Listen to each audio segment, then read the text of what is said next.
Everyone, so welcome to our new video. और इस video में हम लोग कवर करने जा रहे हैं AS20 अर्निंग पर शेयर।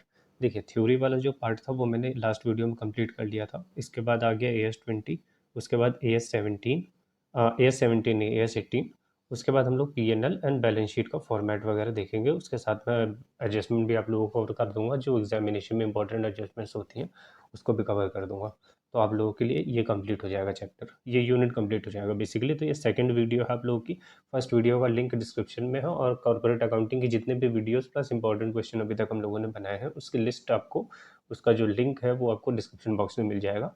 और आने वाली वीडियोस में वो रिफ्रेश करते रहेंगे हम लोग उन लिंक्स को। और टेलीग्राम चैनल का भी डिस्क्रिप्शन में लिंक है, उसको भी आप ज्वाइन कर सकते हो। अगर कुछ एक्सक्लूसिव कंटेंट या एग्जामिनेशन पेपर्स वगैरह चाहिए होता है तो आप लोग ज्वाइन कर सकते हो। कंप्लीट एएस का कवर किया है इस वाले वीडियो में, और इसके साथ साथ मैंने 3 एग्जाम्पल भी किए हुए हैं। तो जितने भी कॉन्सेप्ट हम लोग पढ़ेंगे उनके बेसिस पे एग्जाम्पल भी आप लोगों को मिल जाएगा। तो ये एएस एकदम फुल फ्लेजेड कंप्लीट पैकेज है आप लोगों के लिए। ठीक है, शुरू करते हैं। The objective of AS20। अभी ऑब्जेक्टिव क्या है, AS20 हम लोग पढ़ते क्यों हैं? AS20, the objective of AS20 is to describe principles for the determination and presentation of earning per share, which will improve the comparison among performance among different enterprises for the same period along the different periods of the same enterprise। देखिए, जब AS20 हम लोग पढ़ते हैं earning per share आखिरी में जो financial statement होता है, हालांकि इसको डिस्क्लोज भी करना पड़ता है आपको PNL में। बेसिक प्लस डायल्यूटेड दोनों को डिस्क्लोज करना पड़ता है।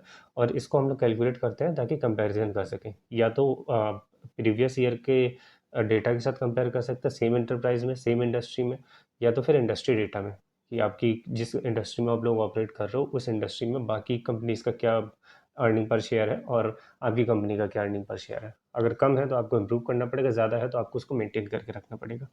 ठीक है, अब बाकी की बात करते हैं हम लोग। This as is mandatory for all companies. ये जो एएस है ये मैंडेटरी है सभी कंपनीज के लिए। How ever disclosure of diluted EPS is not mandatory for small and medium companies. सबसे पहले डेफिनेशन की बात कर लेते हैं, ये एक इंपॉर्टेंट पार्ट होता है इसका।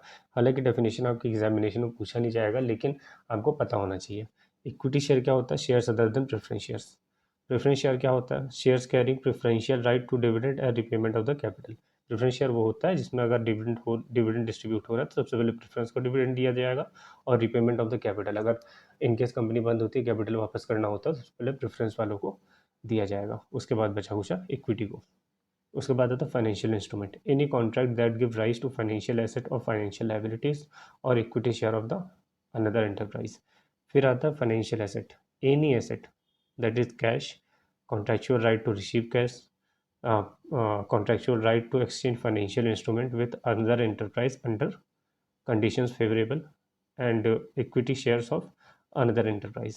फाइनेंशियल लाइबिलिटी की बात करें, any liability is the contractual obligation to deliver cash और another financial asset to another employees or exchange of the financial instrument with another enterprise under the condition of the potentially under the condition that are potentially unfavorable। देखिए, ये अगर समझ में आया तो ठीक है, नहीं समझ में आया तो एग्जामिनेशन में आपसे नहीं पूछा जाएगा, इसीलिए मैंने जल्दी जल्दी इस चीज़ को कवर करवा दिया है। पोटेंशियल प्रेफरेंस शेयर्स क्या होते हैं? वो इंस्ट्रूमेंट्स जो बाद में इक्विटी शेयर्स में कन्वर्ट हो सकते हैं, जैसे कि कन्वर्टेबल डिबेंचर्स को आप कन्वर्ट कर सकते हो इक्विटी शेयर्स में, प्रेफरेंस शेयर्स को, शेयर वारंट्स, ईसॉप्स को, और उसके बाद कंटिजेंटली इशुएबल शेयर्स, इन सभी को आप कन्वर्ट कर सकते हो अर्निंग इसमें इक्विटी शेयर्स में। और इक्विटी शेयर्स में कन्वर्ट करने से क्या होगा, जैसे कि पहले 1000 इक्विटी शेयर्स थे, आपने कन्वर्ट करके उसको 2000 कर दिया, तो अर्निंग पर शेयर जो रहता है वो डिवाइड करते समय आपको नंबर ऑफ शेयर्स आउटस्टैंडिंग लेना पड़ता है ना डिनोमिनेटर में, वो बढ़ जाएगा तो आपका अर्निंग पर शेयर कम हो जाता है। तो इसके लिए ये चीज़ आपको समझ के रखनी पड़ेगी, बाकी ऊपर की 4 डेफिनेशन आपके काम की नहीं है। चलिए अब बात करते हैं बेसिक ईपीएस की। ये इंपॉर्टेंट है आपके एग्जामिनेशन में, यहाँ से काम का है जो पूछा जाएगा। देखिए, बेसिक ईपीएस का फॉर्मूला क्या होता है? Earning attributable to equity share holders. मतलब कि आपने सारा का सारा जो अर्निंग करी उसमें से डिवेंचर को इंटरेस्ट दिया, वो माइनस किया, टैक्सेस माइनस किए, प्रेफरेंस शेयर्स का डिविडेंड माइनस किया, जो भी अर्निंग आखिरी में बचती है वो इक्विटी शेयर्स की रहती है, मतलब प्रॉफिट आफ्टर टैक्स। और weighted average number of equity shares, जितने इक्विटी शेयर्स आपके पास at that present moment of time रहेंगे उससे आपको डिवाइड करना है, तो आपको बेसिक ईपीएस आ जाएगा। हालांकि इसके ऊपर मेरे पास क्वेश्चन है जो मैं आपको सॉल्व करके दिखाऊंगा। तो ये आ जाता है profit after tax minus preference dividend including tax. इसके बाद ये आ जाती है अर्निंग इस अर्निंग को आप लेंगे न्यूमरेटर में यहाँ पे, ठीक है, और divide by weighted average number of shares outstanding. तो आप लोगों का आ जाएगा earning per share, basic EPS आ जाएगा, सॉरी। नोट में लिखा है do not deduct transfer to reserve and equity dividend, ठीक है। अब हमें निकालना है weighted average number of equity shares outstanding, जो डिनोमिनेटर वाली वैल्यू है। इससे तो आपका न्यूमरेटर वाली वैल्यू निकल जाएगी, ठीक है।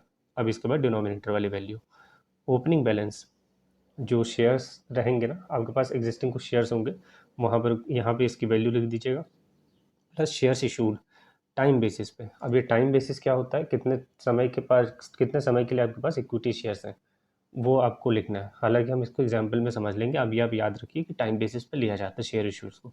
बोनस शेयर्स में कोई भी टाइम इशू नहीं लिया जाता, ठीक है, इसका ध्यान रखिएगा। उसके बाद माइनस कर देंगे हम लोग शेयर बाईबैक टाइम बेसिस पे।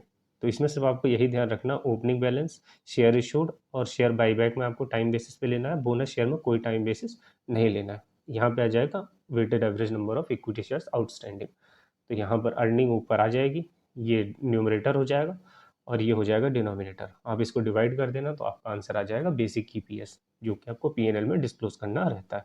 अब बात करते हैं हम लोग, देखिए डाइल्यूटेड ईपीएस का जो फॉर्मूला होता है वो होता है earning after considering potential equity shares. अब पोटेंशियल इक्विटी शेयर्स क्या होते हैं, पोटेंशियल इक्विटी शेयर्स होते हैं आप लोगों के, जो मैंने अभी ऊपर बताया था ना, ये वाले, ये वो इंस्ट्रूमेंट्स होते हैं जो बाद में इक्विटी शेयर्स में कन्वर्ट हो जाते हैं, तो उनको बोला जाता है पोटेंशियल इक्विटी शेयर्स। तो इनको आपको ध्यान रखना है, क्योंकि डाइल्यूटेड ईपीएस में यही यूज़ होने वाला है। Earning after considering potential equity shares divided by weighted average number of equity share after considering the potential equity shares, ठीक है। मतलब कि पोटेंशियल इक्विटी शेयर्स जो है उनका जो वेटेड एवरेज है वो लेना है, कन्वर्ट करने के बाद जो इंस्ट्रूमेंट्स कन्वर्ट हो गए इक्विटी शेयर्स में, वो हो जाते हैं आपके पोटेंशियल, प्लस जो एग्जिस्टिंग थे उन दोनों को ऐड करने के बाद आपको डिनोमिनेटर में लिखना है, ठीक है। अब बात कर लेते हैं, एक इंपॉर्टेंट सा छोटा सा कॉन्सेप्ट है, इस पर भी क्वेश्चन आ जाता है 4 to 5 मार्क्स का। कुछ नहीं है इसमें, सिर्फ डायरेक्टली फॉर्मूला लगा के आपको इसका आंसर निकालना है। इस पर मैं कोई क्वेश्चन नहीं करूँगा, इसका सारा का सारा वैल्यू आपके क्वेश्चन में दिया होगा, और उसको सिर्फ आपको वैल्यू क्वेश्चन में से निकालना है, फॉर्मूले में डालना है, सॉल्व करके आंसर निकाल देना, अगर ये क्वेश्चन आता है तो। सबसे पहले आता है राइट शेयर्स की value, value of right shares. तो calculate the market price ex right, ठीक है। इसका वो फॉर्मूला होता है number of shares before right, ये आपकी क्वेश्चन में दिया होगा। मार्केट प्राइस कम राइट, ठीक है, ये भी क्वेश्चन में दिया होगा। राइट शेयर्स जो इशू कर रहे हो वो, और राइट शेयर्स किस प्राइस पे इशू कर रहे हो वो, इन दोनों को मल्टीप्लाई करना है, इन दोनों को मल्टीप्लाई करना है, इन दोनों को फिर प्लस कर देनी वैल्यू को, divide by total shares after right, ये आ जाएगा राइट की value. Calculate paid part and bonus part of right, paid part के लिए क्या हो जाएगा, पेड पार्ट यही वाला आपका, ये वाला देखिए, right share into right price, दोनों क्वेश्चन में दिया होगा। उसके बाद मार्केट प्राइस एक्स राइट, ये भी क्वेश्चन में दिया होगा। और बोनस पार्ट के लिए राइट शेयर जितना रहता है उसमें से पेड पार्ट माइनस कर देना। उसके बाद calculate EPS as usual with the paid part on time basis and bonus part without time basis. Bonus part के लिए मैंने आपको बताया विदाउट टाइम बेसिस आपको लेना है, ठीक है। प्रेजेंटेशन की बात करें तो an enterprise should present basic EPS and diluted EPS on the face of the profit and loss account, statement of profit and loss for each class of equity shares. जितने भी इक्विटी शेयर, जिस type के equity share आपने issue किए हैं, उनका आपको basic plus diluted EPS PNL statement में आपको दिखाना पड़ेगा। बॉटम में आपको लिखाना पड़ता है, जो प्रॉफिट वगैरह बताने के बाद एकदम नीचे आपको डिस्क्लोज करना पड़ता है। जब हम लोग इसका फॉर्मेट देखेंगे प्रॉफिट एंड लॉस अकाउंट का, तब मैं उसमें आप लोग को समझा दूंगा, ठीक है।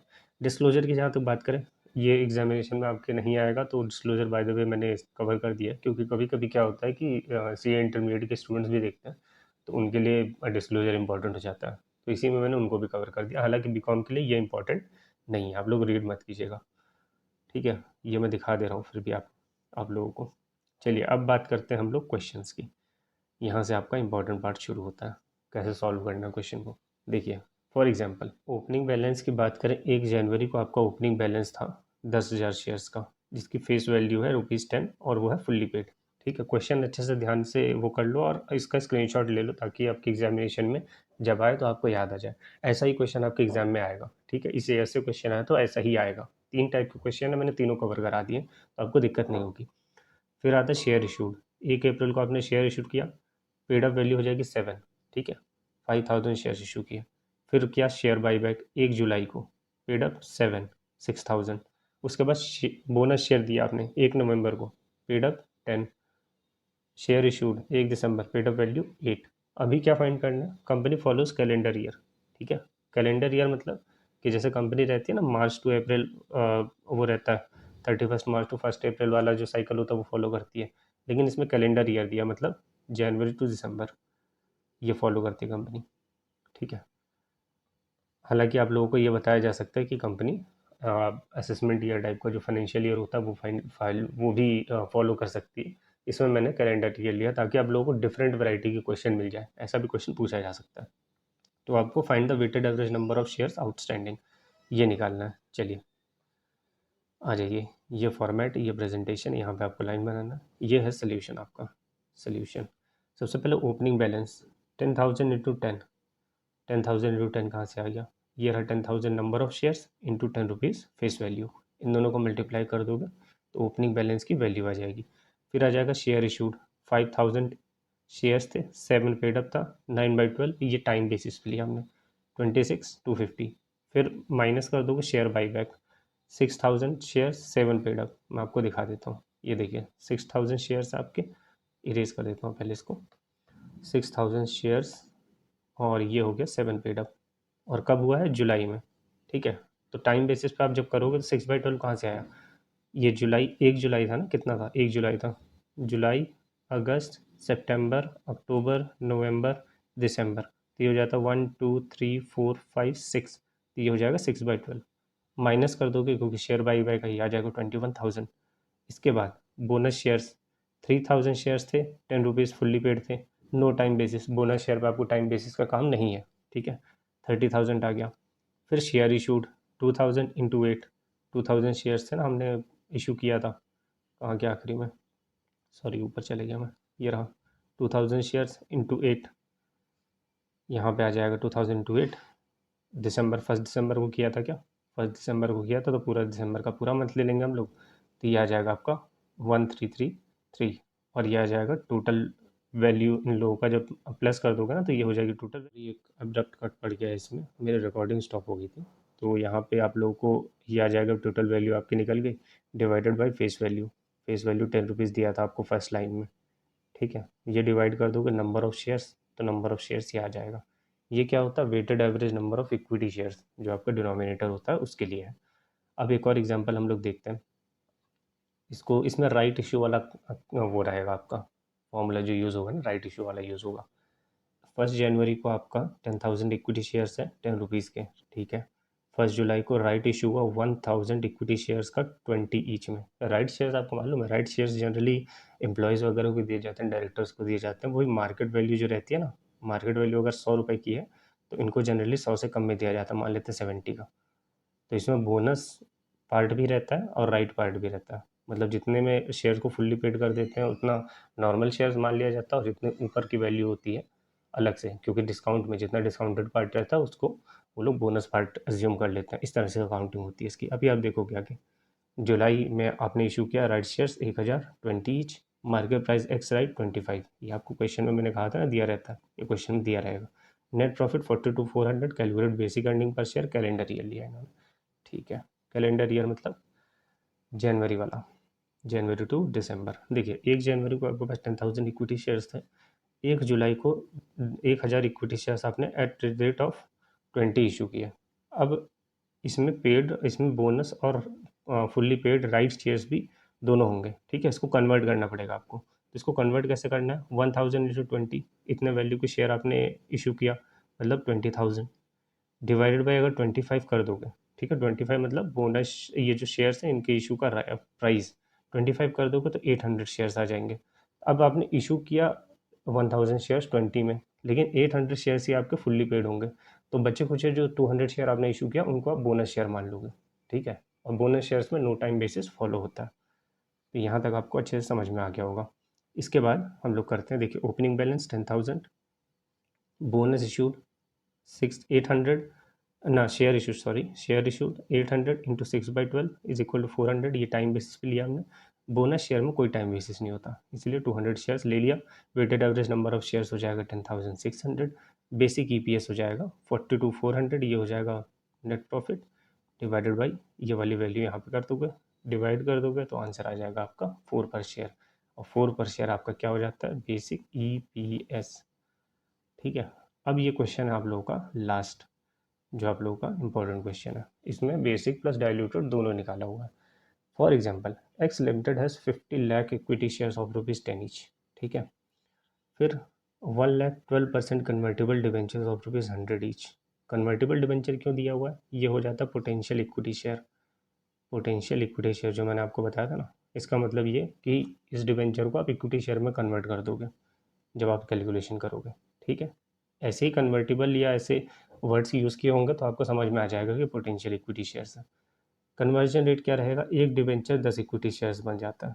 ठीक है, एक डिवेंचर 10 इक्विटी शेयर बन जाता है, तो मतलब 1,00,000 डिवेंचर्स कितने इक्विटी शेयर बन जाएंगे, 1,00,000 into 10 is equal to 10,00,000 equity shares. ये कन्वर्ट होने के बाद 10,00,000 इक्विटी शेयर्स बन जाएंगे।